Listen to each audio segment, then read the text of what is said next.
Welcome to No Password Required, a monthly conversation that introduces you to some of the top talent in the world of cybersecurity. Hello and welcome to No Password Required, a podcast dedicated to exploring the minds and personalities that make up the field of cybersecurity. I'm your host, Ernie Ferraresso, and with me, as always, Jack Clabby, a cybersecurity attorney at Carlton Fields, PA, in Tampa, and Pablo Torres, a senior cloud security engineer at Second Watch. On the podcast today, we'll chat with Serge Jorgensen, the founding partner and CTO of the Sylint Group. Sometimes described as a James Bond-type cybersecurity expert, Serge has provided response and remediation guidance to multi-billion-dollar international espionage and cybersecurity attacks. He also provides strategic direction and active oversight in computer security, incident response, and counter cyber warfare. Serge, we look forward to a great conversation. But first, hello to my co-hosts, Jack and Pablo. Gentlemen, hello. Ernie, great to be here today. Pablo, how are you? I am doing quite swell, living the dream. Every day. That's it, right? We get to do this. We do what you like. You don't work a day in your life. That's right. We had it's an email earlier going around about this new study that Proofpoint released, which is fascinating for a number of reasons, but it's about using journalist Twitter and email accounts as a vector of compromise, and then sort of exploring why journalists in particular are targets for hackers, both to compromise and impersonate, or to compromise and sort of take data from. So it's worth reading its entirety because of the overlap between the sort of technical aspects of the hack and also the social aspects of the hack. There's a few aspects to it, but really the nation state actors were trying to, one way they were doing is they're just creating sort of reporter personas on social media and then using that to reach out. There's a lot of different news media that are out there now. And so you're not familiar with the name of every one of them. And often reporters are on deadline. And so if you pretend to be a newspaper reporter without hacking anyone, you can often get folks in academia or policy experts to talk to you because they think they're talking to a legitimate journalist. Additionally, there's actual hacking. Probably the most common, I think, from the report was hacking of these journalist email accounts directly. So these journalists are used to, why does this succeed? These journalists are used to talking to people using fake email accounts, anonymous sources. They're used to working on deadline, so they work in a speedy way, and they're used to trying to seek exclusive access. And so for a social engineering fraud, a journalist who's working under these constraints can be a good target. Then when the bad guy's into, let's say, an email account, they can poke around and see all sorts of goodies from anonymous sources, from aggregations and news sources. The thing I liked the best about it, though, was that one of the more successful hacks was to pretend to be Twitter and tell these journalists, somebody logged in from Moscow, right? And of course, the journalist, it's like, oh no, if my Twitter goes down, I'm done, right? This is how I get the word out about myself. So that was an exploit there. Journalists, like high-powered journalists who are subject to this, are smart people, discerning people using a lot of critical thinking, but even they are going to fall for a hack like that because they think, right? If your Twitter account get hacked, that's like me not having access to Coke Zero. It's like you can't do it. The sine qua non, as the French say. I think. That is how that. What do you guys think? What do you guys think of this report? I think it's from a, just like I'll call it a TTP. There's like nothing new with it in the sense, but it's going after new people, and it's taking advantage of, like you're saying, Jack. It's that putting that sense of urgency in order to gain access, and then once they're in there, it's just a unique. It's something new and different, because they're going in for different reasons, right? Yeah, to find out who they're. Just think about it. If you're working that anonymous source, and now, especially if you're a person in getting information on one of these nation states, whether Russia or China, I'm pretty sure that the Chinese security apparatus is going to be interested in finding out who the source is on these human rights violations. I thought the North Korean vector was great too, because a lot of the hacking that the North Korean government is reported to have done is just vengeance, because someone does something that offends their leader, and then the state-sponsored hackers go after the journalists just to like get them. Just cause, exactly. But the way the phishing email that went after the journalists was a job opportunity. Of course. So, which is, hey, we've got a job opportunity for someone with exactly your, if you do it very targeted, it seems benign. And then they dropped all sorts of awful payloads that made for a very tough day. I want to say we were talking about it a couple of episodes ago, how the North Koreans were, it may have been a legitimate job offer, because they were taking on work in other places posted on the outside from North Korea. So that may be that. Who knows? That could have been a legit thing. We're looking for people to do work. I thought even the other day everybody gets these phishing campaigns that appear to be targeted to, their profession. So I got one the other day that was like, I'll give you X amount for an hour of your time. I just need you to weigh in on something. And I saw it. I was like, psh, that's clearly phishing. Report, delete, move on. And then I'm talking to one of my colleagues, and he's like, yeah, got a couple grand the other day, just an hour or two of work. I was like, oh, you responded to that? It was legitimate? Oh, come on. No, say it ain't so. I was like, are you kidding me? So it was pretty funny, but I would rather pass on 100 opportunities than fall. I don't know, maybe not. Maybe I'd rather pass on 2 than fall for 1. But maybe not pass on 100 and fall for 1. But it is funny for one. Yeah. Falling for 1 is just one too many. And not to cut you off, Jack, you just sparking all this thought with what you and Ernie are both sharing. On the previous government network that I was on, I mean, we dealt with this extensively. And I mean, the amount of endpoints that were on this network, we would see phishing attacks and campaigns on the regular. It was daily. Before I go down this rabbit hole, I want to say that Proofpoint has a very strong software and just platform and just overall infrastructure that allows for security professionals to really get into the weeds, to look into where the origin of all of this information is coming from. But they get creative with the emails, right? They get creative with the messaging. They get creative with the wording and the way that the language and the communication barrier is breached. Most importantly, they're really trying to play on your emotions. When they're trying to socially engineer you, they want to get you to say, oh, wow, I should certainly participate in this. Oh, wow, what an opportunity. Oh, wow, this would be great. Think about the possibilities down the road. Great, I got you to click. Next thing, you find out that you clicked on a link that is going to redirect you to some credential harvesting site that's going to go ahead and take your Office 365 credentials, and then someone's going to be able to impersonate you and get onto whatever network that they were targeting. That becomes a problem, especially if you're a VIP within a critical infrastructure, and you're someone who's a key stakeholder who holds the keys, to just say it quite figuratively, to the entire kingdom. That's scary. And what we've seen is that these identified campaigns have leveraged a variety of techniques, from using web beacons, which are super noisy and I think they're super lame, for reconnaissance, to send, they've been using the web beacons for reconnaissance, or they're sending malware to establish initial access within a target's network. I don't know. APT is focusing on media. It makes sense to me. I mean, there's a lot of rich information there, and some people aren't as cyber savvy as they claim to be, and that's okay. I mean, it's only a matter of time. It's not if, but when. And there's no way you can tell, because these are just Outlook.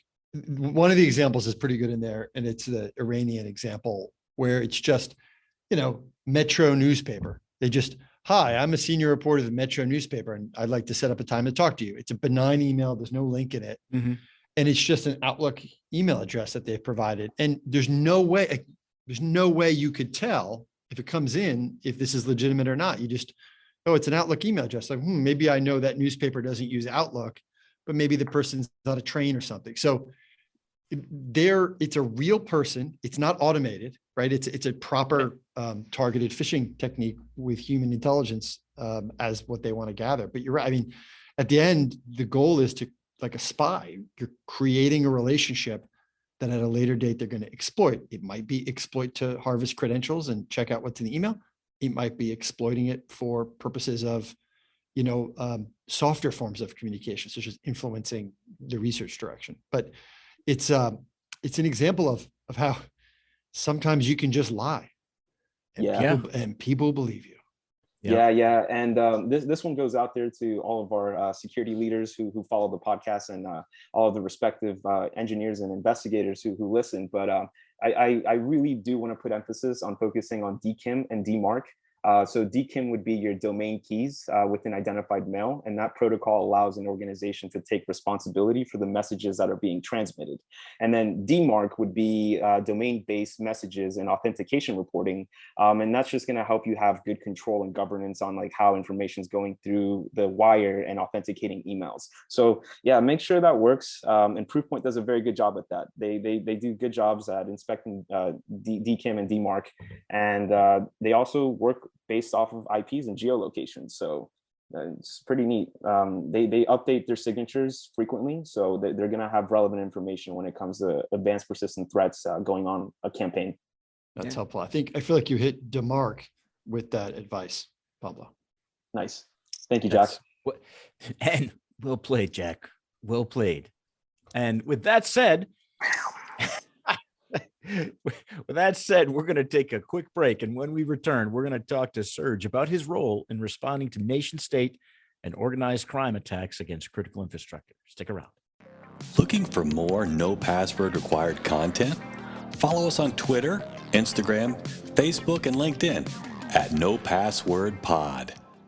All right, welcome back. Our guest is Serge Jorgensen, the founding partner and chief technology officer at the Sylint Group. You've got a storied background, of all over doing some pretty, I'll call it in the military parlance, some high speed, low drag type stuff. How did you get started in that?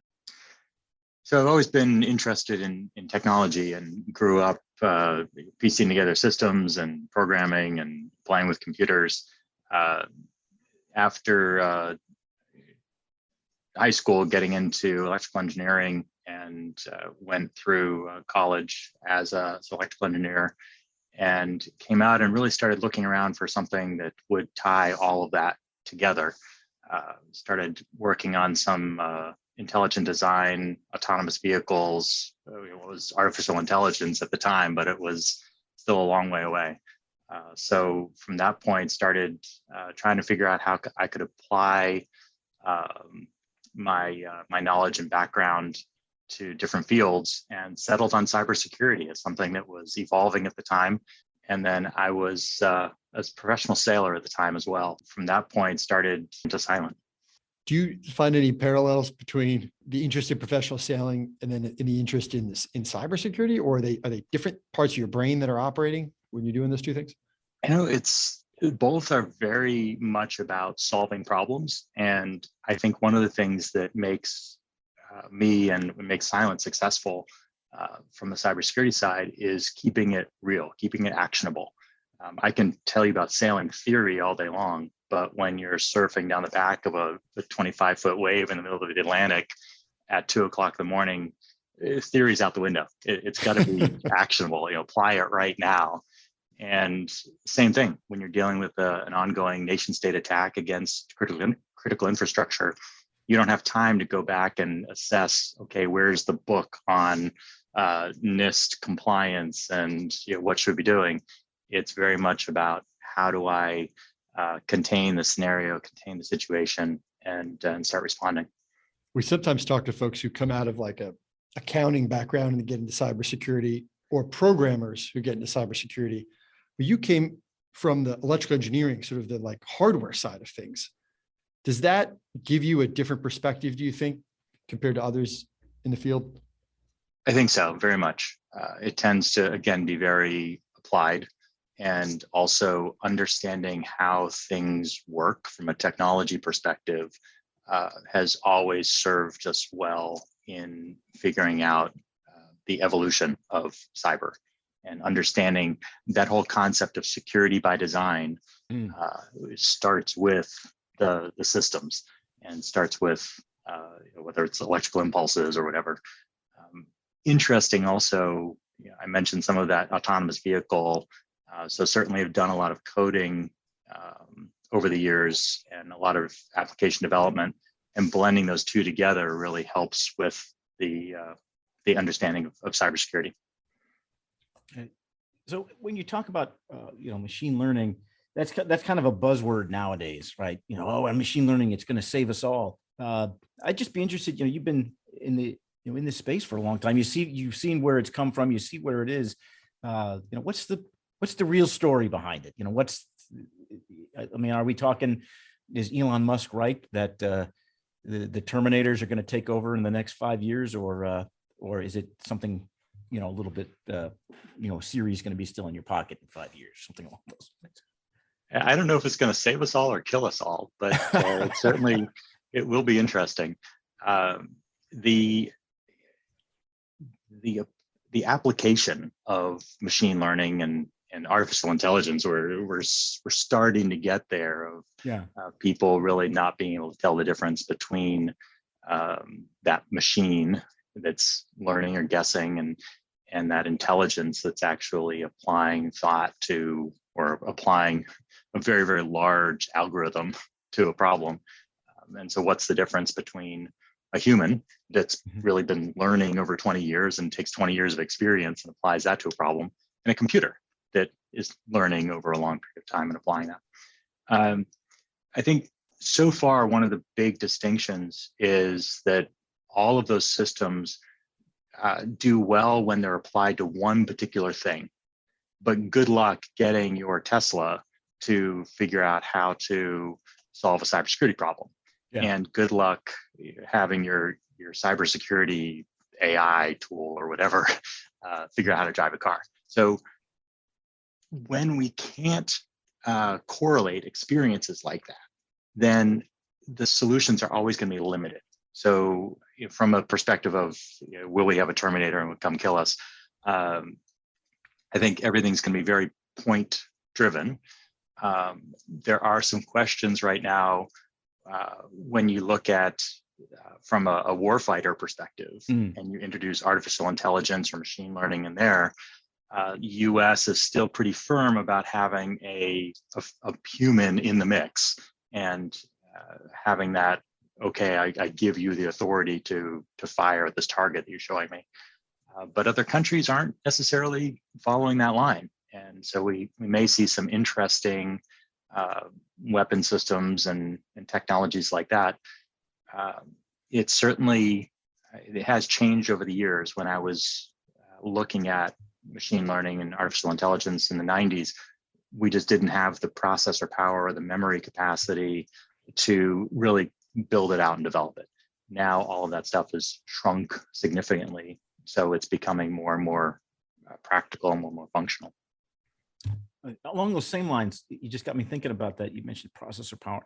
So I know a lot of people talk about, the impact of quantum computing, and so what if you bring those two together? Is that going to be the sound barrier moment when those two technologies come together?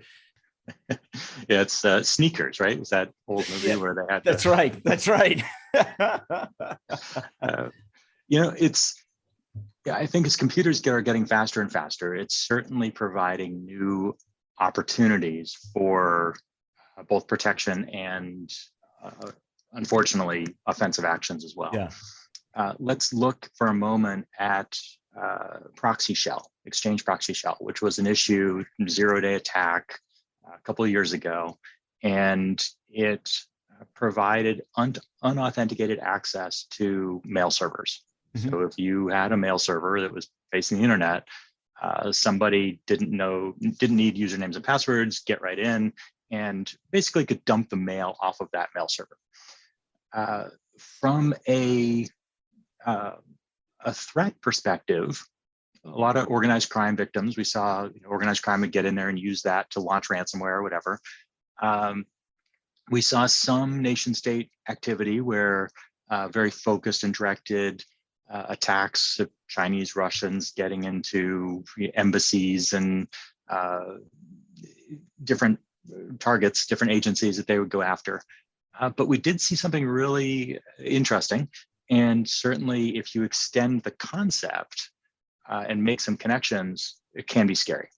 And that is that there was a lot of interest by the Chinese in a lot of different systems. Why would the Chinese threat actors be logging into or attacking small business exchange servers? But when you cross that against the Chinese having, I guess now the second fastest or the second largest AI, big fight going on, who's the best. But when you cross that with the Chinese having one of the largest AI solutions in the world, if you then take all of the mail from all of the systems that were vulnerable to proxy shell and push that into a massive machine learning indexing system and just ask it to start making connections, you have a massive intelligence collection opportunity. And that, yeah, could start changing the world. Privacy starts to go out the window. Emails that you wrote 10 years ago on a mail system that you've since deprecated, but the original, the recipient still had that sitting around, could now be ingested into some massive search engine, so that if you jaywalk in China and their AI engine does facial recognition, it's now possible to tie all that together and go, wait a minute, that's Ernie who sent out this email, who was associated with this contract. Well, I can only imagine, especially seeing how they have all my data because of thanks to the Office of Personnel Management. Yeah. They graciously handed that over to them. No, it is. I think we're in an interesting point in time, because that's where I think you're right on. Is all this data is being taken and stored, and now you're going to be able to move through it, make those connections at incredible rates of speed that you wouldn't have been able to do before. And that's what I think. There's supposed to be some sort of international, I don't know if relationships where they control this, right? But like, what's that? Can you talk about that connection between global markets, trade relations and sanctions and cybersecurity, where it's working or where it's maybe not working for things like this? Yeah, I think that's interesting too, is that we recently saw the Conti ransomware group when Russia decided to invade Ukraine. Conti came out pretty strong and said, hey, we're aligned with Russia. And if you attack Russia, or if you are adverse to Russia, then we're going to come after you from a ransomware perspective. The Ukrainians dumped a bunch of email and correspondence from Conti that pretty much showed that there was a more than friendly relationship between the organized crime group Conti and the Russian intelligence agencies. So I think there's other countries have connections that the US press would just be all over, or the US government has laws to prevent collaboration between commercial and government interests. Mm-hmm. Whereas I think other countries around the world either don't have those laws or actively promote those connections, whether from an organized crime perspective or from an intelligence agency to research company perspectives. So absolutely, from a global market perspective, we see collaboration. One of the first newsworthy items, I guess, in 2011, there was the Potash Corporation of Saskatchewan was fighting off a hostile takeover. And all of a sudden, the law firms associated with that takeover attempt and that buyout started getting attacked by Chinese actors. Wow. And the thought was that they were going after inside information to try to get ahead of that hostile takeover and figure out how to make it happen.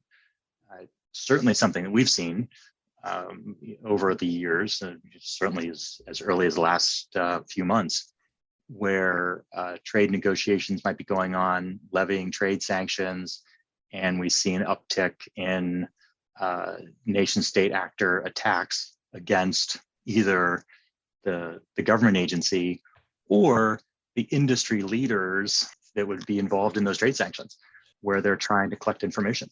It is like, to bring a sailing metaphor back into it, I mean, it's like privateers versus pirates. If the government of Russia is making deals with private criminal actor groups, they're not going to get arrested in Russia. To turn it to like the US side for a little bit, but to continue that sort of organized crime metaphor, if like a large retailer has like a data breach in the US, and then a lot of personal data gets collected by the bad guys and sold, the person who then purchases that stolen information, makes a bunch of fraudulent purchases.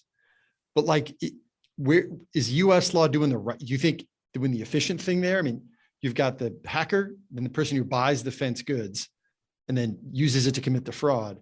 Are we punishing the right people, you think, with the current regime that we have? Yeah, it's a really interesting point. And I think, Jack, if you extend that further and say, not only are we punishing the victim potentially, but are we not punishing the person that allows the transaction to occur? And if your pawn shop concept there, somebody steals something, pawns it, sells it, and ultimately the original owner gets punished. We are seeing something like that right now with museums, that they're getting art yanked back, and they said, hey, you never should have bought this art in the first place because you didn't do your investigation, your provenance on the artwork, and you should have known that this art was stolen or needs to be repatriated. I don't know if the museums are being refunded for the purchase price or the money that they paid, but if they aren't, then that should serve as a warning for them of, before you spend millions of dollars on a piece of art, make sure that it's not stolen. And but if we extend that to the same concept of if a Nigerian prince walked into a bank and said, hey, I need to open up an account for Ernie. And they said, okay, sure, no problem, here you go. And they just did this magic twirl and they said, hey, I need to open up an account for Jack. The bank, the person at the front desk could look at him and say, wait a minute, that's crazy. Something's wrong here. But online, somehow we let them do that. Can you just kind of just talk a little bit about how the payment card industry and the card issuers sort of police themselves? Yeah, I think they recognized in the late 90s, early 2000s, that they were going to have to get better at this themselves. And I think the reason why is because they're really playing with their own money. When you go to a store and buy something on your credit card, the store gets paid on that within a couple of days, and the credit card user then gets the bill in 30 days and looks at the bill and goes, I'm not paying that. That's $400 lawnmower at Home Depot. That's not me. So the credit card user was never really out that money because they would just refuse to pay. But that meant the credit card companies all of a sudden, and the banks had to be better at detecting the fraud. Otherwise, they were out the $400 because Home Depot has already gotten their $400. So they were the kind of the ones on the hook. And because of that, they've spent billions of dollars and a lot of time and energy. And now even the advertisements for the cards are often about the security of the card. So now you go online and you say, hey, you should use Discover because you have the ability to freeze it immediately. And you have all these protections in place and you're not responsible for anything. And the algorithms, machine learning, AI, whatever, have gotten better at detecting that fraud and automatically turning off the cards. So that's an area where self-policing, but kind of in their own self-interest, they've successfully extended that to making it sexy for the end user, and the end users choosing to use that because of the extra security benefits. whereas some other industries, not so much. In banking, wire fraud, business email compromise, massive issue. And Jack, I imagine you and the firm work on a ton of these. Yep. The issue there, the bank isn't out the money. It's the account holder that's on the hook. So sure, the bank's trying to help, but from their perspective, it's not their $1 billion or whatever that's been transferred. 90% of conversations about technology involve what I'm about to say next. What about cryptocurrency? Like, has that changed? We can't go an episode without it. Yeah, I've heard about this thing called crypto. What has that changed the work you do at Sylint Group? How are you guys getting involved in this sort of either the crypto world or the blockchain world? Where's your point of access for that? It has three areas, I would say. One area is crypto mining. And certainly anytime you provide the opportunity to make money by using a computer, one of the most expensive parts about crypto mining is power. So we see a lot of threat actors or insider threats, people at companies, installing mining tools on somebody else's computers. Because if I don't have to pay for the power, then I make money. If I have to pay for the power, up in just north of us. That was one of the public sector. They got their electrical bill one month and like, hey, what is this? And it turns out somebody, you look at the usage and gee, our power seems to be going up between 5 in and 6 in. What's going on there? Yeah. And they had some enterprising young employee had set up their crypto mine on the company, on the organizational servers. So we see, same note, we see threat actors going after people's Amazon AWS instances. Had a university actually that got hit that had a massive compute array set up for DNA sequencing. And the threat actors got in there and just cranked this thing all the way up to mine Monero. And no one noticed it until one of the researchers said, hey, why is my DNA modeling taking so long? And they went in and figured out that it was because the machine was busy doing math for Monero mining. Because this supercomputer is using 80% of its resources. That sets us back. That sets us back from having shark-human hybrids like 6 months, Ernie. Right. That's right. Exactly. I mean, we would. This is flying cars. This is why we would have been. This is why what's keeping us back from all this stuff. So we got that one. We also have, obviously easier to move money. So, it's anonymized and I can move money around the world. So we have that issue and certainly tracking those things. Government's trying to get better at it. We're always doing some work in it, but that's an area. And then also with cryptocurrency, unfortunately, it's made it a lot easier for people, investors to lose money, because they lose access to their wallets or their cryptocurrency wallets are hacked. So we just see a lot of cases around either that or how do I secure it? And how do I try to keep this stuff safe? Because now my money isn't sitting in a bank somewhere that's FDIC insured or is in property or whatever. It's transportable. And if somebody else has my password, then they can access my billions of cryptocurrency. And the last one for that, the cryptocurrency, the interesting one, Colonial Pipeline, I can use that as an example, where they paid $4 million in ransom.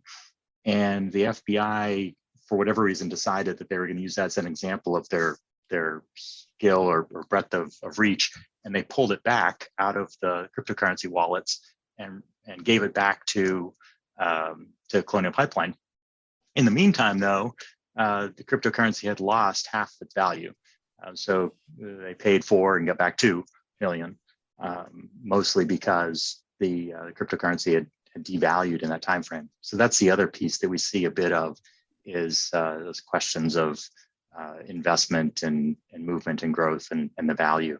So when a threat actor says, hey, you owe me 4 Bitcoin, it's always, is that $4 million or 4 Bitcoin, or what do you want so that we can settle on this transaction in fee? I'm going to pick the smallest number of those and just say that that's what it is. And then at the end, be surprised when you say it's something different. Oh, 4 million Bitcoin. That's not even a real number. All right, Serge, we talked about some nation state actors. Can you give some examples of how nation states are weaponizing data privacy? Sure. We talked a little bit about data collection and just pulling all this data together, putting it into a machine learning engine, indexing it. Again, China is a great example there, where they're putting this social your social ranking, and if you are caught on camera jaywalking or not picking up after your dog or whatever, then you may not be able to buy a train ticket out of your area because your social rank is going down because you're not a responsible citizen. But even more interesting than that is some things that we would say here in the US. I would trust that Google is not going to necessarily give my data or give access to my mailbox to China if they just happen to request it. They're going to say, well, wait a minute, no, that's a legal request. Go file your claim or file your request in US court. And if the Supreme Court ultimately decides that they need access to the data, then I'll have to give it to them. But I'm not going to do that just because the government asked. But that's not the same with some Chinese or Russian or Iranian or whatever agencies. The requirement there to comply with government requests is a lot narrower, or a lot more enforced, a lot stronger. So when we have data localization requirements, and when Russia says Twitter has to keep all of the information about Russian Twitter accounts in Russia, well, that may not be because they want to keep it safe out of US intelligence agency hands or something. It's probably because they want to be able to walk into that office and say, you're sitting in Russia, we'll use some rubber hose decryption if you don't want to give us that key, and get access to the data so that we can track our activists. So it's that issue. Interestingly, China, Hong Kong Data Privacy Commission just passed a law this time last year saying that they believe in data privacy, and it's so important to them that if the Data Privacy Authority makes a request for information to protect people to any company in the world, and that request is not honored, then the local Hong Kong employees at that company may be subject to arrest to enforce that request. Anywhere else in the world, that sounds like blackmail or extortion or something like that. All right. After a short break here, we're going to return with Ernie's lifestyle polygraph. Please stay with us. You're listening to the No Password Required podcast. We cover cybersecurity and a lot of other stuff. All right, welcome back. All right, Serge, as you probably know, because of your brushes with work with the national security apparatus, you've probably heard of something called a lifestyle polygraph. And a lifestyle polygraph is an intensive question session in order to determine a person's eligibility and suitability for access to some of the nation's most closely guarded secrets. However, here on No Password Required, we subject our guests to a similar invasive, uncomfortable, and oftentimes mentally painful series of questions to probe the inner mind to determine who you are as a person. So that said, are you ready for No Passwords Required's lifestyle polygraph? Sure, let's go. Okay. All right. So it's a series of 5 questions. 5 questions. And we're going to start with number one question. All right, here it is.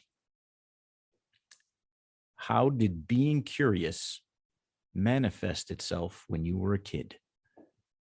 And definitely taking everything apart and sometimes having to rely on Dad to help put it back together again, because I forgot to track the pieces as I was pulling it apart. But probably just being investigative as well, looking at everything with an eye of curiosity and how does that work? What else can I do with that thing? Not being limited to using a box as a box. One of my first cool toys that I can remember was just a big box that parents had painted to represent a cable car, and great times in that. And I like to think that that's probably what started that curiosity. And as a kid, certainly exploring as well, and sailing from a young age, just getting in boats and going places that probably a good thing that I managed to come home safe, but it was just being a lot of exploring and investigating. Here it is. Ready for this? What was your favorite toy as a kid? And it can't be the cable car, the cable car simulator. Oh, great, thanks.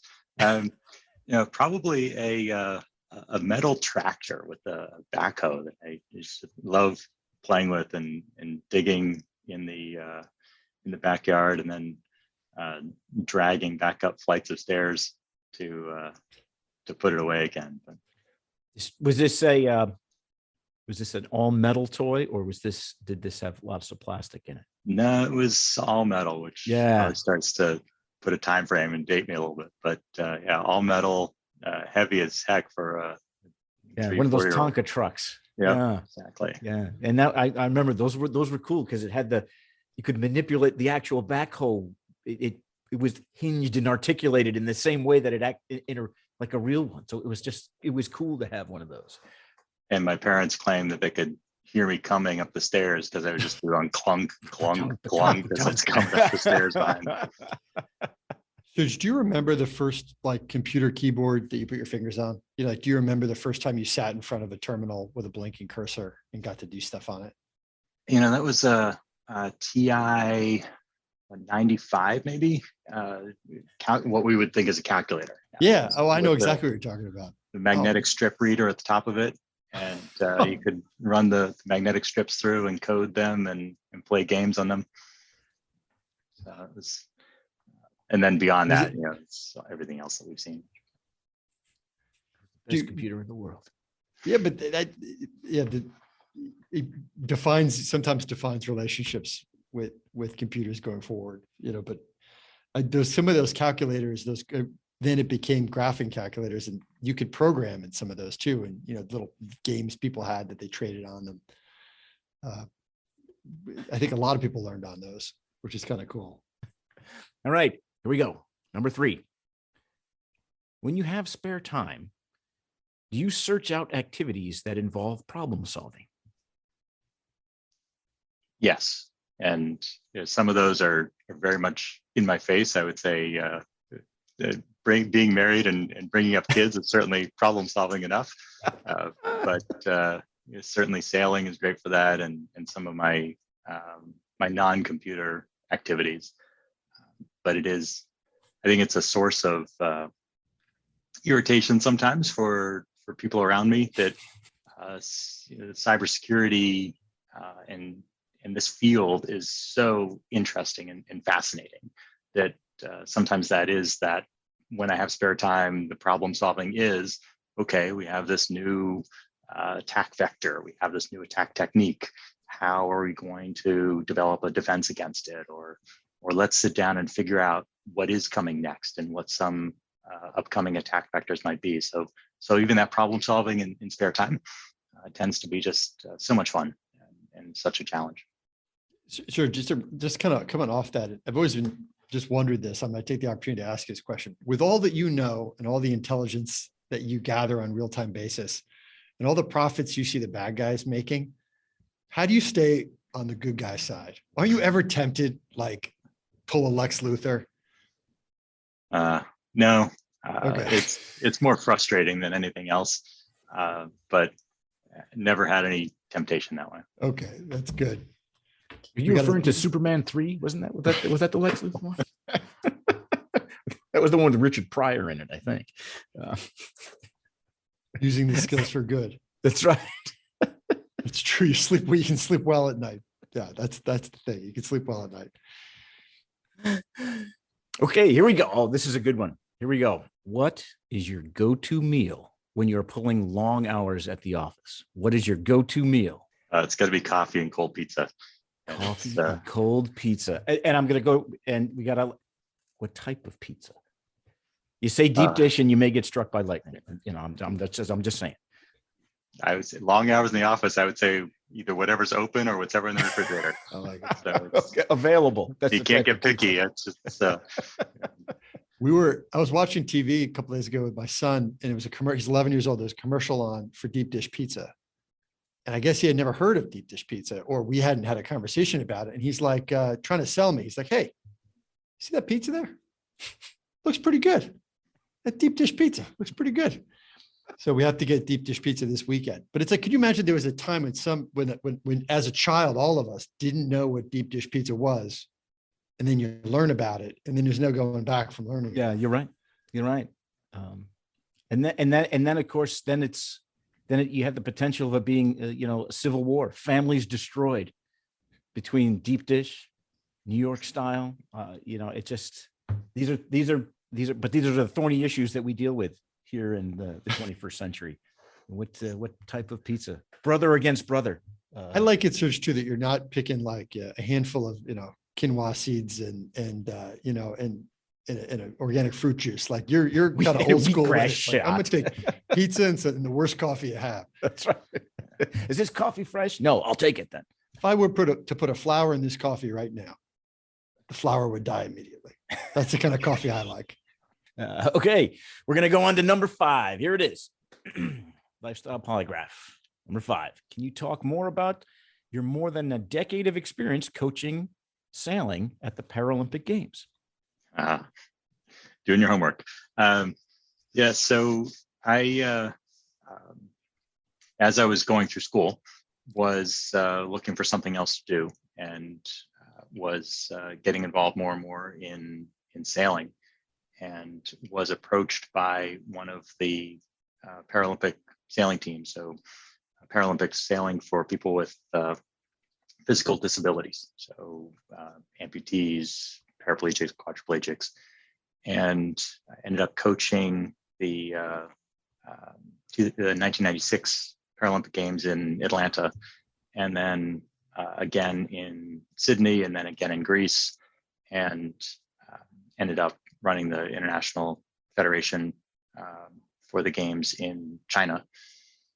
Certainly learned a lot, traveling around the world for that, and meeting a lot of people outside of their normal roles. So meeting with kings and queens and ministers of defense, and amazing how many people sail for recreation. So I had some really great conversations, and managed to sneak in some cybersecurity discussions and other conversations as we were out on the race course. But certainly incredibly rewarding, and just so much fun working, again, solving problem stuff and being curious.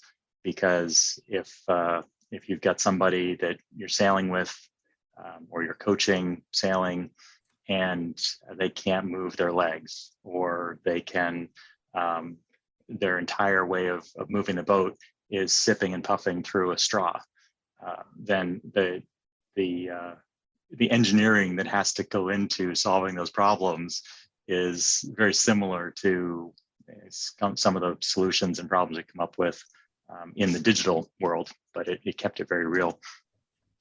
One of my favorite stories from that, and it's just something that still reminds me today to be a little empathetic and really try to put yourself into the victim's shoes and into the other person's position. Was we spent months developing a spinnaker pole that could be launched off the front of one of the sailboats, and could be launched from the cockpit, because if you're paraplegic, quadriplegic, you can't get out of the cockpit of the boat to go up on the foredeck to launch the spinnaker. And so we would spend all this time developing it, testing it, shove the boat off the dock, go sailing for the day, come back, and the entire crew is just saying, this is the worst thing ever. How does this work? And I'm looking at it going, it works great. And they're saying, okay, if you think it's so great, come over here and use it. Jump on the boat, pull the lines. The pole launches flawlessly. Everything works great. And I look at them and say, what's wrong with that? And they said, sit down. And I sat down and nothing worked, because we had done everything as if I'm standing in the cockpit, and they can't stand. And as soon as you sit down, it just changed the angle on everything and nothing worked. So we brought it back to the design room and started re-architecting everything. But it really just always reminds me to make sure that you're looking at things from that other perspective. And I think that was one of the big takeaways from my experience in coaching, was really making sure that when we're looking at a solution, when we're trying to put something together, cyber, life, whatever, we've got to make sure that we're looking at it from all sides. Well, I tell you, that's, that right there, that's the top shelf answer that I think we've heard. So Serge, thank you very much, for spending some time with us today and joining us. If our listeners would like to connect with you, how would they do that? Ernie, thanks very much for the opportunity. Really appreciate it. And certainly great show, great team that you've got here. So thanks a lot. Certainly anytime, welcome to send me an email, sjorgensen@sylint.com, and reach out, LinkedIn, also Sylint, and certainly website. One thing, Sylint, that Sylint. It's funny. I've gotten to the point where I can't spell silent correctly anymore, because every time I see it, it looks like it's spelled wrong. But we came up with that name with the SYL is a collection of, and it's Greek and Latin for pulling together, and then INT for intelligence, like the military, they have human, intelligent, and comment.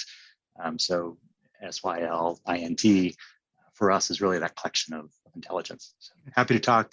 Anyone wants to reach out, certainly happy to dive into cybersecurity with them. That's excellent. And so folks, stick around, because coming up next is Technologue with Pablo Torres. If you want to stay on top in cybersecurity, you have to learn something new every day. It's time to get educated. Welcome to Technologue, Game Show Edition.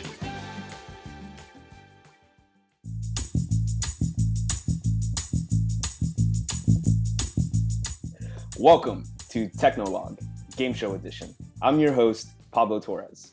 On today's segment, we will pull the veil back on the world's largest and most notable hacking convention, DEF CON. This fusion of the world's most prominent security researchers is held annually in Las Vegas. DEF CON was founded by then 18-year-old Jeff Moss as a farewell party for his friend, a fellow hacker and member of PlatinumNet. A hackers conference held in a Vegas casino definitely brings in odd optics. The best comparison that I can make, and I had to look this one up, it's like driving Miss Daisy meets The Matrix. Who would have ever imagined? So prepare yourselves, prepare your noggin, prepare that intuitive judgment, and let's get ready to do some high-speed cybersecurity, cyber culture assessments. Let's get started. On today's panel, we have Mr. Jack Clabby, Mr. Ernie Ferraresso, we have our sound engineer, Devin Matlis, and lo and behold, Serena, the woman behind all of this, Miss Serena Gandhi. All right, question 1. This is gonna be a hard one, fastball.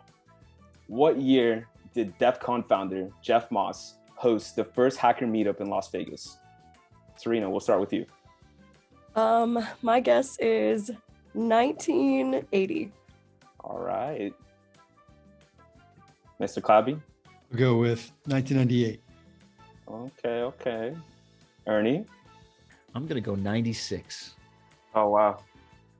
Devin, what do you believe? I'm thinking 92. Devin, yeah, you're taking that one away. Second closest was Serena, third closest was Jack. The answer is 1993. Oh, cool. What? Ah,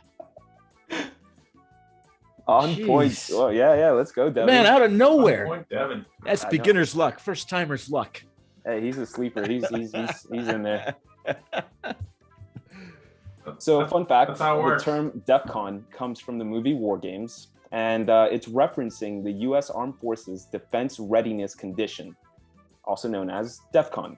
In the movie, Las Vegas was selected as a nuclear target, and since the event was being hosted in Las Vegas, it occurred to Jeff Moss to name the convention DEF CON.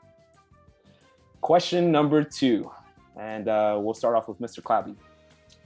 What is the top recorded attendance outcome for a DEF CON meetup in its history? 40,000. Ooh. That's good, man. Ernie? People, 40,000 people. 40, yeah. Top recorded. Yeah, I'm gonna. I don't know if it's. I'm gonna go 30,000. I'm gonna go just underneath there. That gives us a 10K buffer there, Jack. So I'm not running all over you. You know. Serena? All right, I'm gonna go bigger. I'm gonna say 50,000. Oh, That's a lot of hackers. Wow. well, it is Devin. Las Vegas. You know. Yeah. Yeah, I'm thinking around 30,000 too. Well, damn, Devin. Okay, Ernie, Devin, you guys are gonna have to split that point because the answer is 30,000. Good job, Ernie. That's right, my job. friend. That's what I like to hear. Right. It's 0.5 apiece. I Those like other it. those other 10,000 that I was thinking of, they just got their way in without having to pay. So That, they're yeah, that's the- classic hacker. Classic hacker. So, I know. well, I'm not going to protest it. Yeah. I'm not gonna Oh, you, protest you only meant legitimate, paying customers. Oh, I know. well, yeah, in that case. Classic. My goodness. Couple Still egg, human. couple eggheads here. That's going right. the ticket take. It's like, who let those guys in? This top count was in 2019, and this was for DEF CON 27, where we had 30,000, let's call them security researchers, go out and mingle to just network within the Is community. that the polite term? Is that because every time I say nobody calls them hackers anymore, man, and that's of course that's how younger people talk to me, man. Nobody Man. calls them hackers, man. Hey, listen, Grandpa. Yeah, exactly. Hey, old man. Listen, Linda. It's security researchers is appropriate. If we wanted to talk about a technical approach, we would say DevSecOps engineers. That's a cool one. That's a good one. I like that. DevSecOps engineer. Okay. Yeah, they get creative and they like to tinker, and I'm right there with them. But I'm on the other end of the spectrum where I'm looking for those who are tinkering. Question number 3. How many hackers attended the first DEF CON back in 1993? Devin, let's start off with you, sir. I'm gonna go with a low number. 60? Okay. 60 is his answer. Ernie, what do you believe? 5. 5. I'm going with 5. That's a real low number. That's right. I think that's many in those early 90s. There wasn't many of those guys running around. That's what that was. And they didn't have money back then too. So it's not like they're going to Vegas and living it up. They're like, They were using clamshells back then. I That's think, right. was how that worked. It was Atari. It was they were trading Nintendo units of cartridges. Atari. It was, That's right. I'm going to go with 100 people. Serena. I'm gonna guess 90. All right. Well, Sally was surely selling seashells by the DEF CON shore because only 100 people got in. Oh, there it is. There it is. There it is. Good job, Jack. All right. Very good job. Serena, you were right there. In year 2, those numbers more than doubled. And very interesting to note, our friend Win Charteau wrote a semi-fictionalized account of DEF CON 2, and he called it Cyber Christ meets Lady Luck. That man's full of surprises. That he is. That he is. I mean, yeah, we'll have to get Win back around to have him to talk a little bit about that adventure. That's Win- awesome. I'm going to look Yeah. that is, I got to look Yeah. that. I got to find that document. Check it out. Yeah, Yeah. definitely win for a round 2. Yeah, it's definitely BA. Yeah. Well, because you got to talk. I just got to think. Back then, That's when, there was no, Silicon Valley, nerd billionaires and all that. This was still, if you were in computers and you were still classified as nerd and not, and that wasn't a good thing. That was, you were just barely coming out of the 80s when nerds were pariahs. Well, you had to buy in 94, you had to buy a plane ticket over the phone.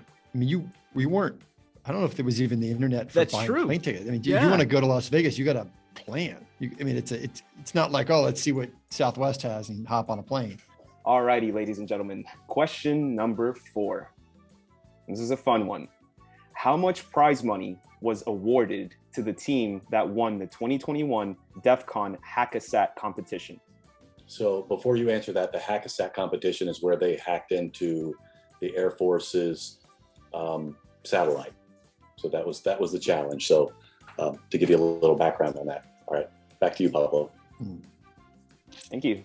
I appreciate that, Rex. Yep, we're hacking into satellites, and there was a team out there, I'm not going to say who yet, that was successful in making sure that the objective came to fruition. I'm going to say prize was 6 Bitcoin. Oh, Bitcoin at today's price or Bitcoin at all-time highs? I will say $60,000. Ernie, you're next, sir. Here you go. This is a bold one. I'm going to get in close. $0. 0. They won no money. Twist question. All right. Sir, what? You just created this sliding scale from $0 all the way up to 6 BTC. So how are we going to eat? Come on. I'm leaning more towards the Carlton Field CFT 2023. Listen, to quote one of our greatest Americans, you will receive no money, but on your deathbed, you will gain total consciousness. So I got that going for me. There's that. Devin, what do you think? I'm gonna go with a standard prize for 10,000. Okay. Giving us some credit here. Thank you, Devin. Miss Serena, what do you think? I'm gonna say 25,000. Okay, Serena knows that inflation is hitting, so I mean, yeah. Okay, the answer is $50,000. $50K! Wow! Nice. Nobody believed in it. Nobody believed in it. Serena, winner, chicken dinner. Woo-hoo. Great job. Wait, I wasn't close. That's got to be Clabby. Whoa. I thought I was $60,000. Yeah, he's 60. Serena was 25. But Clabby said 6 Bitcoins at all-time highs for $360,000. Oh. No, he said current rate. I thought I just said 60,000. Oh, no worries, Serena, take the point. Back off, Bobby. I'm She's gonna fight you for it, man. No, if I couldn't make myself clear as a professional communicator, I don't deserve Serena, as a judge, I'm giving a point to both. Nice. I'll deal with that. Hey, Then we had to go to the judges. I'm still fired up about this Carlton Fields Capture the Flag 2023. So you heard it here first. Can't even imagine what the paperwork would be like to achieve that. That would be scary.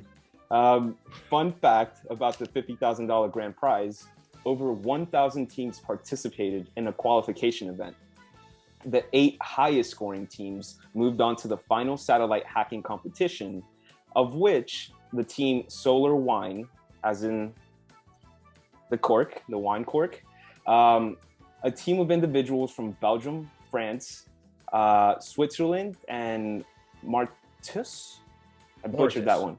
Martus. Yeah. Martus. Yeah. Yeah. They won the competition. Highly diverse, very dynamic team of some brilliant minds that got into some satellites. And I'm jealous because I aspired to work for Starlink and to do satellite enterprise security. And they did. I think one of the things they did was they were able to get the satellite to turn around or turn the camera around and take a picture of the moon instead of the constant picture of the Earth because it was facing the Earth. That's one of the things they were able to manipulate it to do. Wow. Yeah, pretty cool. That's epic. Wow. Yeah, that's really Did they cool. clear this with NASA, or they clear with the private, whoever is operating? It was the all Air cleared. Force and some other, it was Air another Force, government yeah. agency that was involved in it. But yeah, it was a whole sanctioned deal. Yeah, Okay. they were involved, and it was really, I think it was DOD. I wouldn't think it was DOD, Okay. DoD. Air Force, and they were both really happy with the result from what I read. They got a lot more inquiries based on that. So pretty cool. That's cool. That's really cool. Yeah, very cool. You got to think about it. I mean, from a DoD perspective, I mean, you have Homeland Security, and then from Homeland Security, you have CISA. So when it comes to critical infrastructure, satellites themselves are something that are highly sought after. If you can disrupt communication satellite-wise, I mean, what happens down on the Earth? But that's a whole nother rabbit hole and string to pull on.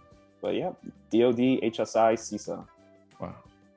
Air Force, of course. Air Force drove the project. Question number 5.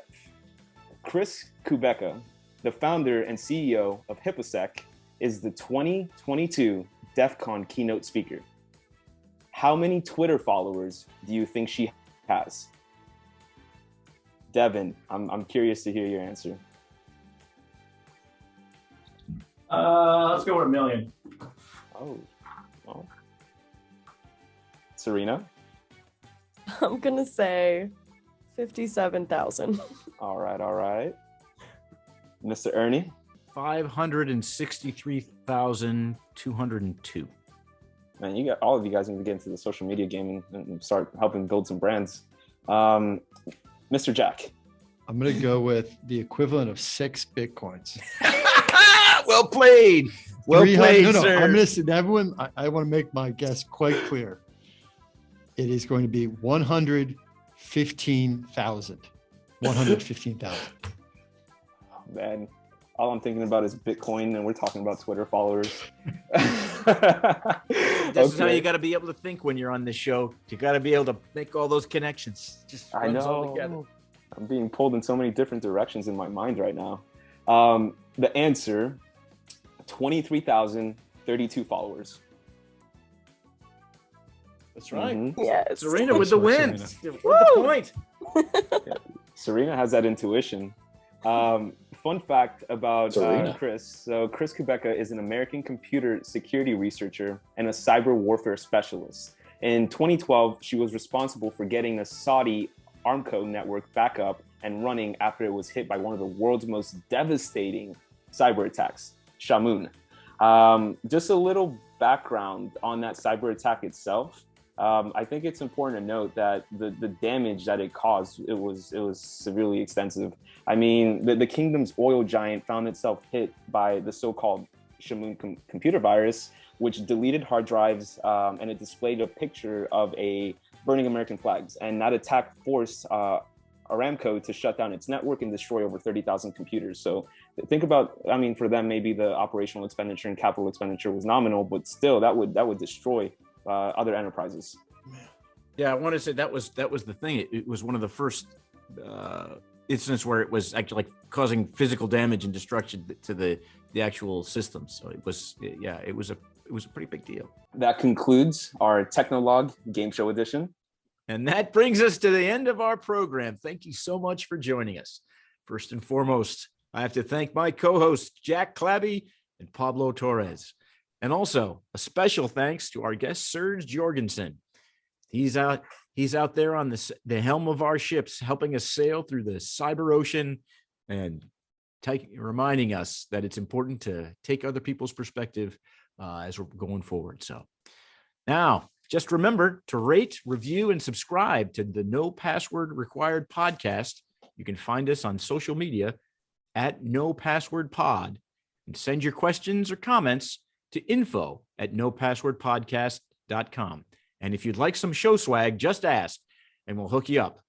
I'm Ernie Ferreso. Thank you for listening, and we'll talk again soon. Thank you for listening to the No Password Required podcast. The show is produced by Cyber Florida. A special thanks goes out to our friends at Carlton Fields and Second Watch. If you would like to learn more about the show, visit our website at cyberflorida.org/pod.